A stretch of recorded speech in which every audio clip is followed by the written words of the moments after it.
Franz. Gue tinggal di Jakarta. Pada saat itu gue sedang melakukan perjalanan dinas ke Jogja untuk keperluan kerja tentunya. Rasanya dilema banget setiap diminta untuk dinas ke tempat yang udah menjadi rahasia umum, mudah sekali dirindukan seperti di Jogja. Di satu sisi, gue selalu ingin kembali merasakan suasana Jogja. Di sisi lain pun, gue merasa rindu juga pada keluarga. Tapi mau gak mau ya gue harus tetap melaksanakan tugas kantor. As information, gue untuk dinas di Jogja itu lumayan lama waktunya. Kurang lebih sekitar 8 bulan. Jadi gini ceritanya. Gue berangkat hari Minggu dari Jakarta dan tiba di Jogja sekitar pukul jam 3 sore. Lalu istirahat sebelum melanjutkan perjalanan ke penginapan yang udah dipesan 1 minggu sebelumnya. Akhirnya gue tiba di penginapan pada pukul 5 sore. Dan terbilang cukup nyaman sih untuk dihuni setelah gue lihat-lihat gue keliling-keliling suasana di penginapan. Rasanya lebih tepat lagi kali ya jika pergi ke tempat ini untuk berlibur dibandingkan perjalanan dinas. Gue langsung menuju kamar untuk ngecek fasilitas yang ada dan dilanjutkan dengan rebahan sambil menunggu jam makan malam.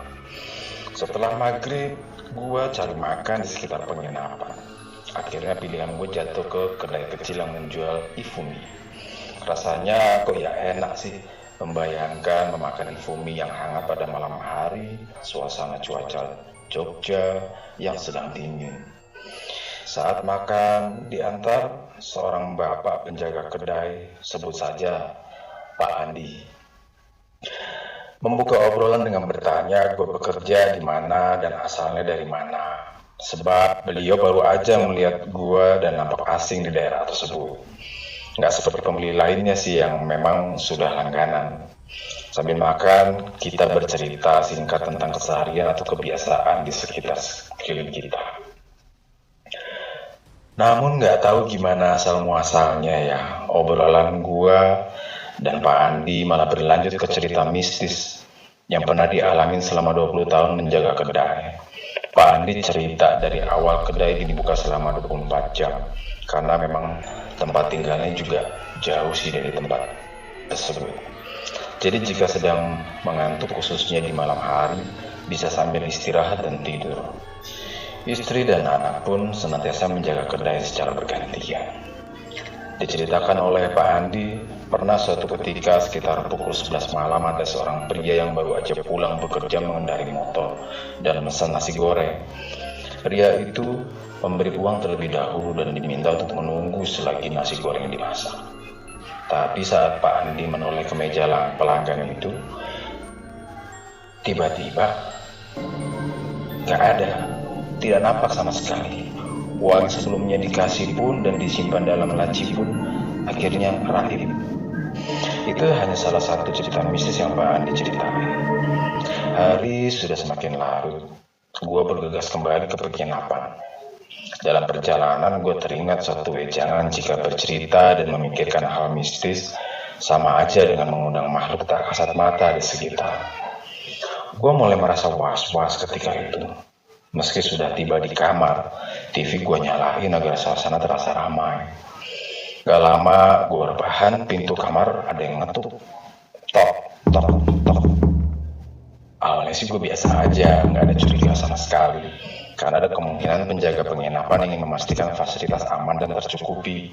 Namun setelah gue buka pintu, nyatanya tidak ada satu orang pun di lorong. Pikir gue mungkin udah lewat karena terlalu lama tidak merespon.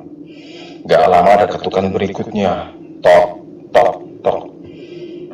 Gue langsung bergegas. Namun untuk mastiin, gue cek dulu melalui kaca kecil pada pintu yang dapat melihat suasana di luar, namun tidak bisa melihat suasana di dalam kamar dari luar. Wah, ternyata nggak ada siapa-siapa. Sampai akhirnya ada sosok wanita berjubah putih berambut panjang melewati pintu. Bukannya jalan, tapi seperti melayang. Spontan gue langsung lari kembali ke kasur dan menutup diri dengan selimut. Dalam ketakutan dan jantung yang berdegup cukup kencang, gue terbangun dari mimpi. Ternyata gue ketiduran dan waktu udah menunjukkan pukul 8 malam. Saatnya bergegas makan malam sebelum semakin larut. Tanpa diduga, gue menemukan kedai makanan yang sama persis seperti di mimpi sebelumnya. Gue akhirnya pesan mie goreng karena nggak ingin mengalami cerita mistis yang sama persis seperti di mimpi. Waktu itu gue pesan nasi goreng. Nah sekarang gue pesan mie gorengnya aja. Hehe. Tapi ada yang berbeda. Yang melayani bukan Pak Andi, melainkan seorang perempuan dewasa. Setelah gue coba tanya dan sedikit berbincang, dia salah satu anak pemilik dari kedai tersebut. Bapak pemilik kedai sudah tiada 5 tahun lalu karena sakit. Dan dia adalah